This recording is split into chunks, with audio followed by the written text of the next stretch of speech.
To connect POCO M8 Pro 5G with a car, first of all, we'll need to open settings on our device. Next step is to scroll down, and here we want to find more connectivity options, after which we'll be able to scroll all the way down and find Android Auto.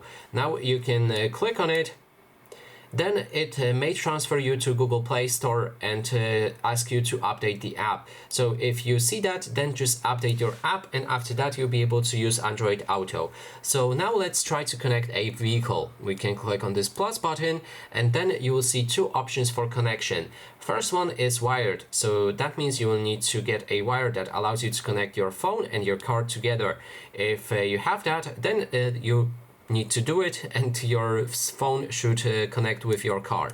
The other way to do it is connect wirelessly using Bluetooth. So let's go for this option right here.